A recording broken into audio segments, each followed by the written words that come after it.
Hello, beautiful people. Welcome back to our channel. Good morning, good afternoon, good evening. It all depends on where you're watching from. Today, we have some beautiful news for you that will ginger your day. Let's start with that of PDP begins court process to disqualify Tinubu. So, this one said, he insists that he is ineligible to contest the presidential polls, says $460,000 for future nullifies. He said he said he is ineligible to contest the presidential poll. And he says $460,000 for future nullifies Tinubu's nomination. The Atiku Okowa presidential campaign of the PDP has commenced court proceedings to disqualify the presidential candidate of the All Progressive Congress, the PDP, the APC, Asiwaju Bola Tinubu, over criminal convictions and sentencing by a court of competent jurisdiction in the United States of America over the trafficking of narcotics. So, my people, you hear that one? That is the main juice on this news. You know that the PDP has commenced a court proceedings to disqualify the presidential candidate of the APC, Asiwaju Bola Tinubu, over his criminal convictions in the US in the past. You know, the Chicago, rugged, boogies that he did in the past. So, but if this man actually did all these things in the past, how come he was still able? He was convicted, not that he deal on drugs or he deal on whatever the narcotics. He was convicted by a court. That one is even much more, you know, pronounced to say there are documentations on this issue that cover this issue to prove that this man actually did this thing and that even the court found him guilty. And yet this man was able to come into the Nigerian scene or political scene and become what he has become today, which is not news anymore to any ear or to any listening ears for that matter. So this one has again tried to bring out some doubts in the mind of the common man that have hope that one day maybe things will change, maybe Nigeria will be better off. But when you hear things like this, then you start to wonder. No wonder this man came back to Lagos or he came back to Nigeria. Then he was able to, recruit these criminals, especially the motopark touts, the agberos, etc., and use them to his own benefit. If care is not taken, one day Tinubu is going to make an Agbero man the governor of Lagos State or the governor of one of the southwest state or southwestern state because his influence, like in the southwest as it is right now, you know, it's goes across Lagos boundary. After all, he himself he is from Osun State, so I was told.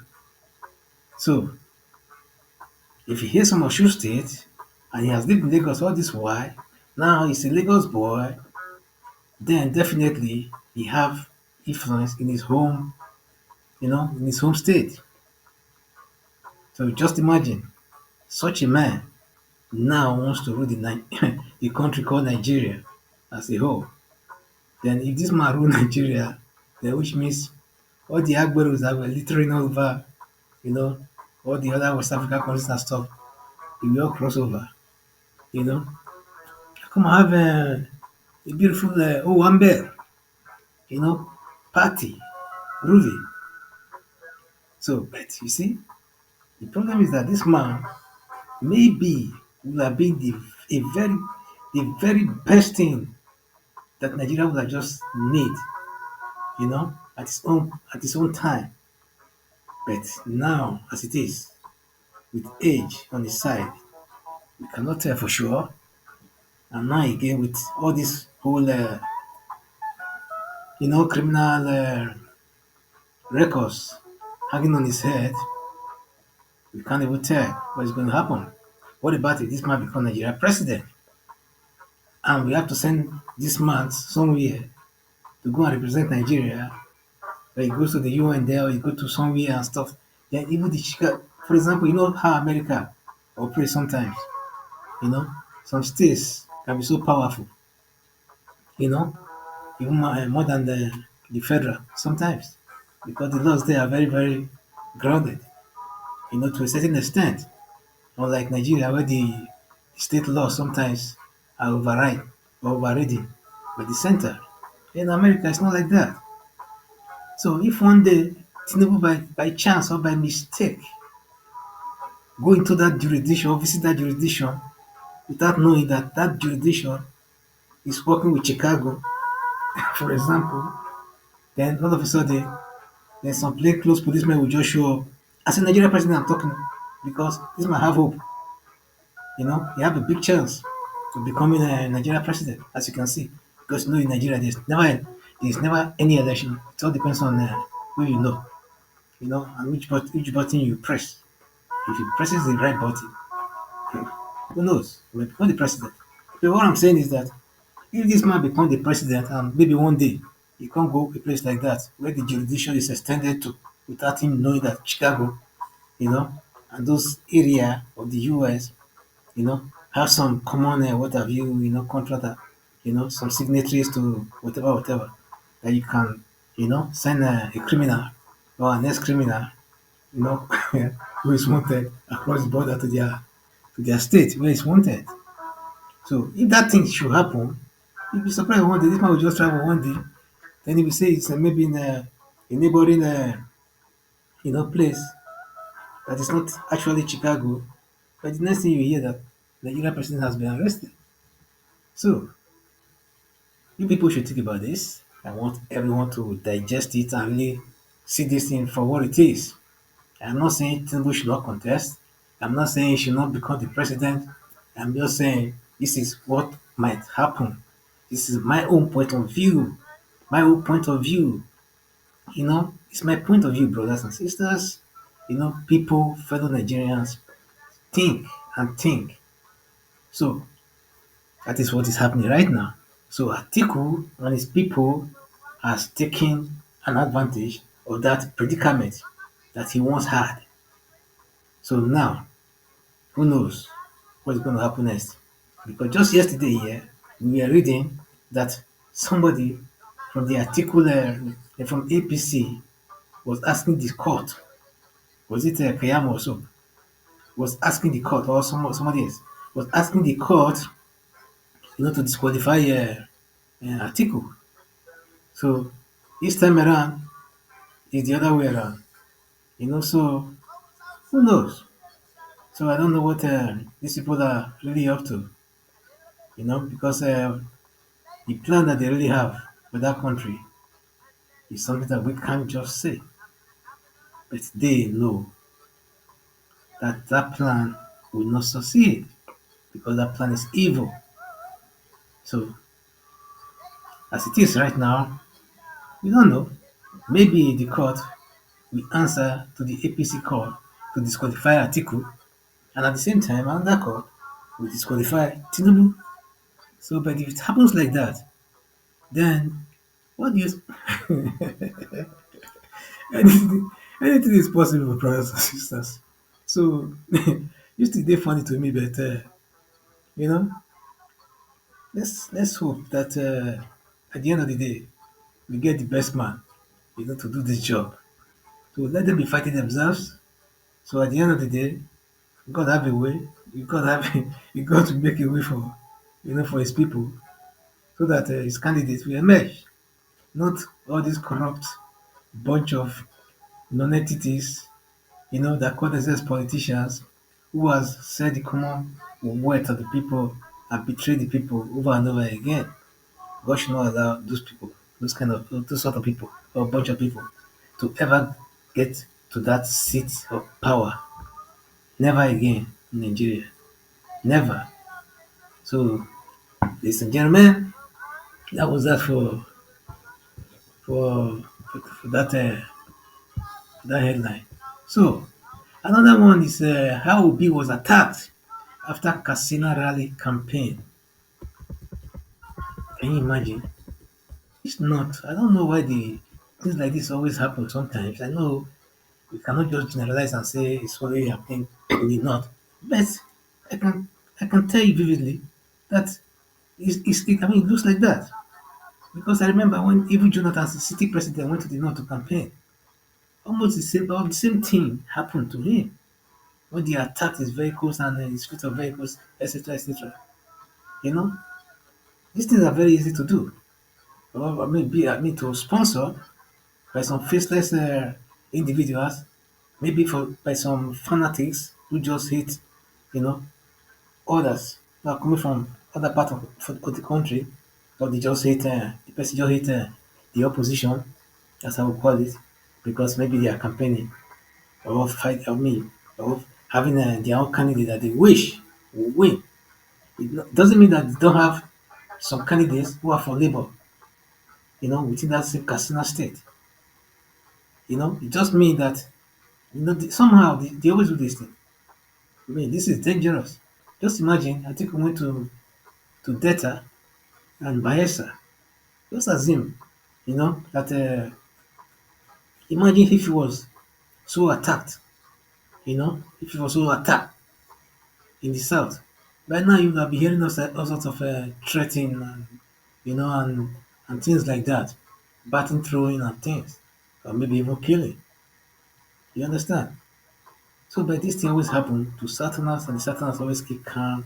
I hope that it's just another political gimmick and what have you, and things like that. So, but when you really look at this thing, you see that it's not like this, more than that. You know. So, as it goes, he said the Obi Presidential Campaign Council has condemned the alleged attack on the campaign train of his candidate, Peter Obi, after a rally in Katsina on Monday. He said, according to the campaign team, the said attack took place after Obi had met with women in the town hall and then held a rally at the Muhammad Diko Stadium. So the Punch News report that Obi took his campaign to Katsina where he promised to tackle hunger, insecurity, and unemployment. So you see, he actually went there to try to reassure them. After promising everything that he promised that he would do, then he tried to, you know, um, try to reassure them that he was going to fulfill all his promises. In this campaign that he has ever made so far, in all of his campaign, that his party is going to fulfill all these things. So then after that, then he left for the airport. You know, after the town hall meeting, he went to the campaign ground. Then after that, then he had to leave. So that was when he was attacked on his way. They threw some stones through the driver's side, and they said the driver was even injured. So, but so luckily, Obi himself was unhurt. So, but what I'm saying is, if these things continue to happen like this, what does it really tell? Does it really tell that that country can ever be won again, or can ever be won? Buhari himself just went to Lagos yesterday. Nobody's doing it. It's not like it cannot be done. It can be done, I guarantee you, because there's just small change they'll give to some, to some idiot. Even in Northern said they will do the same thing or even do worse. You know. So, but it didn't happen. So, but why is it that this thing is always happening in North and always to Satana? A Satana Christian. It happens to Jonathan. It happens again to Obi now. So, what would you call that? Are they not Satan Christians? Yeah, of course.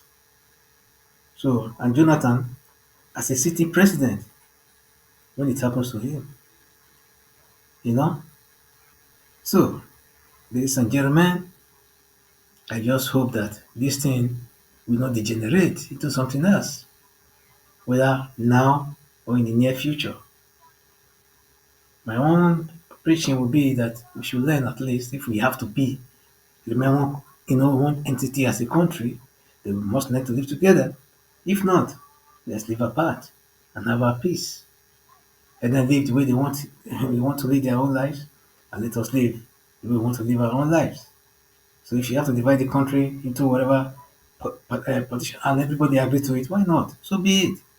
Because after all, Nigeria never existed before this colonial masters came and tried to bring the Northern Protectorate and the Southern Protectorate together to make a country, and Lagos also, to make a country or to form a country. So before then, everybody was living fine. In fact, even during the um, first after independence, you know, just after independence, it was regional, three regions that we had. That is West, North, and South. They all had their own constitution, their own national anthems, their own rules and regulations, and they collected their own taxes. You know, that was when Awo was able to provide free education for the West. That is why the Westerners are still the most educated people till tomorrow. So whom are you fooling? So in the East then, which was a part of the South, it was palm oil. The West was cocoa. The East was palm oil and rubber. You know, from let's say uh, Midwest, rubber, then cocoa, and the same thing as palm oil also. You know, then in the North it was groundnut. So they were all doing fine, I will say, until the first coup strike that abolished and suspended the constitution and brought in this unitary system that's messed everything up. Now that okay, things are still going. Going this way. At least we have some elite. It should stand up for something. Because as it is now, sometimes if I think, I will just say, oh boy, come on. It be like say if our forefathers or our fathers then were able to fight or fought the colonial masters to give us our independence, to the extent that even a woman was still among those pro-independent people, like Margaret, I think they call it Margaret Ekpo, I think, then Fela Kuti mother, uh, Fumilayo Kuti, then Anthony Nauru, and so many others like that, great leaders. Eh? And these people were young. In fact, Anthony Nauru was just 20 something years old, when he raised the declaration of, for of independence, you know, at the I think the lower house also, So these people, they are our heroes. So does it mean that since those people has already done their own bit and they've gone, does it mean that if this crop of leaders we have now were the ones then or now, let's assume that the colonial master were there now, and these leaders were asked to, you know, fight for our independence, I guess they will not. They wouldn't have. They would have just gone there, take their own small change, pocket it, then go back and deceive their people and tell their people some other story and stuff like that. But back then, you couldn't buy those people's conscience. They stood it for something and that thing they got it. Now all of a sudden, they look at the people, the morons that has been ruling us now. The same people that never really fought for the independence. When the people get an independent, when the people, are set free, they fight to retain that freedom, either economically, social, political, and what have you. In Nigeria's case, it's just in the, reverse. It's like let's let's kill the independence, let's kill the freedom, let's kill the right to this and the right to that. They are setting Nigeria back to the 20s, 1900, to the extent that our people start to jump into the ocean just to go to Europe. It has never been that bad, you know. It has never been that bad. Do you know how many lives has been lost in the desert? These are young men who have, young productive age or ages. The people who will have done the country really great. Have done develop the country with all their might. Yeah. A country like Nigeria, for example, you want to join the military, you have to bribe. You want to join the police, you have to bribe. You want to join any parastatal, custom, what have you, and things like that, you have to bribe. Even if you bribe, it's not guaranteed that you are getting it. You want to work in the ministry, you have to bribe. If you don't have a father there or you don't have one godfather also, you cannot. In fact, if you're looking for a job, you can't looking for a government job, you can't even get it and get it as well. And yet, you were educated by your own parents. They did not educate you. The government did not educate you. Your local government did not even exist.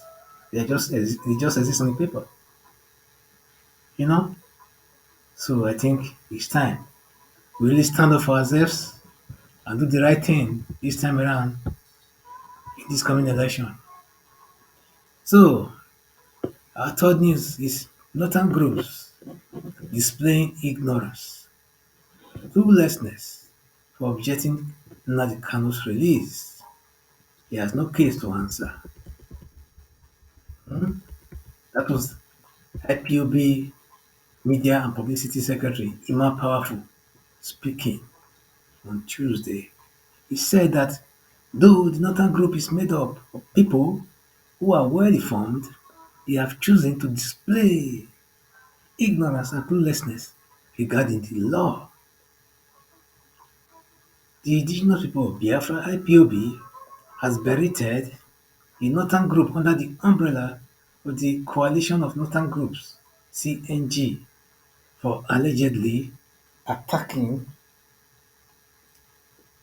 allegedly attacking those calling for the unconditional release of Nnamdi Kanu. You know, so he said in a statement issued by his media policy secretary, Emma Powerful, on Tuesday, he said that though Northern groups are made up of people who are well informed, but they choose to display their ignorance and cluelessness. So you see, this is the problem with Nigeria because it's only when it favors them that is when they speak good of the country or they speak good of the system. You know? Now, a man has been charged to court and the appeal court find this man not guilty. A man was taken to court by the government itself. Now the appeal court said this man is not guilty, set him free. You have no case to answer. What do you do? First, you set him free, obey the court. Then, if you still want to take the matter to Supreme Court and what have you, then you take it to Supreme Court. But in this case, it's not like that. They just gag up this man, keep him there, while they are releasing terrorists and giving them some new deals every now and then, because after all, election is fast approaching, because they are going to use them to do their dirty laundry, what have you, or dirty jobs. So, but the man whose right has been denied, and yet the Constitution gave this man a right to self-determination and give every one of us, a right to self-determination. Yet, we hold this man just like that, by bringing up some sort of charges. But now all of a sudden, we took this man to court, your own court, and the court said no. This man is not guilty because it has not been proven that he has done anything wrong at all. This man have the right to self-determination. So, are you two, you are a signatory to that. you know, at the UN. So what did he do? Okay, now do you think if you actually hold Nnamdi Kanu for as long as you want, which is not possible, that the agitation will stop all of a sudden? It will never stop. Because if you look at Nigeria as it is today now, there are agitation all over.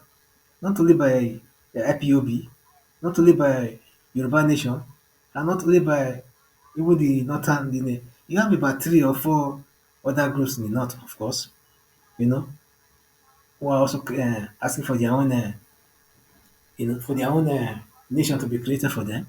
Then you come to the middle belt, the Sokapu, that's what they call them, you know. So the same thing, they all want their freedom. So what all this thing means, in fact, even the Midwest at the time, the Midwest also came up with something. You know, he said they want a state of Midwest, a country of its own, etc. So as you can see, that country is just living a lie. You know, it's like they know what is there, they know what they're supposed to do, but they don't want to do it. Okay, let's do things according to the law and rules, and yet you don't want to do that. Referendum, no, you don't want to do that. What do you want? You think you can use the barrel of gun and everything? If somebody or people, group of people, or men and women back in the days can fight the colonial masters and get independence for Nigeria, why do you think it's not possible now to fight a fellow black man to get that same independence that the people are yearning for? What we are just praying for is that this blood spilled, you know, has been ongoing, should stop. So whatever it is, if there's fairness, equity, and justice, I don't think all these things will be there.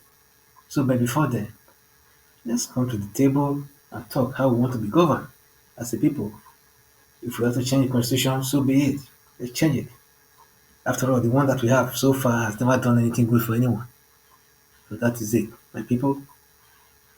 So we are waiting to see what will happen next.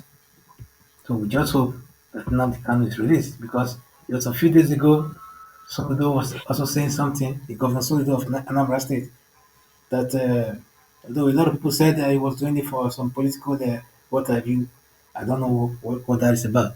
So that Nnamdi Kanu should be released to him, that he will be the shorty and stuff like that. It's like he just woke up from his own slumber, like he has been asleep all this while. If actually you want to do something like this and you want to be taken seriously, all you have to do is to approach court of law that this man, while Nnamdi Kanu lawyers are fighting from the other side, he too, as a state or whatever thing he wants to, or as an individual that wants to help, clear up this issue with his own power and influence, with law and order to set this man free. And the same thing, all of a sudden, people who hate Kanu, like Oji Kalu, was also talking about it just a few days ago. So I start to wonder what the hell is going on. It sounds suspicious. But whatever it is, this man should be set free. He's not a common criminal. He should just be set free. Because he stand his ground, he have the right to self-determination and they have never done anything wrong. Than the ESN they are talking about is just a vigilante group that is meant to secure their own land and secure their own people and secure their men and women and children, especially on the way to farm or working in the farm and stuff like that because it was just too much. Why the state was doing nothing about it and the federal government was doing nothing about it. We all saw everything that happened. So somebody have to do something. So if the people volunteer and they say, okay, they want to secure our own land, secure our own people. So what is the what's about? Well, I mean, what's so hard for them to understand? I think they are only against that because they be the ones benefiting from those atrocities. So, ladies and gentlemen, let's put our heads together and bring in a good man that will give us that safety, peace, and security that we so desire. So please give us a thumbs up and don't forget to subscribe if you've not.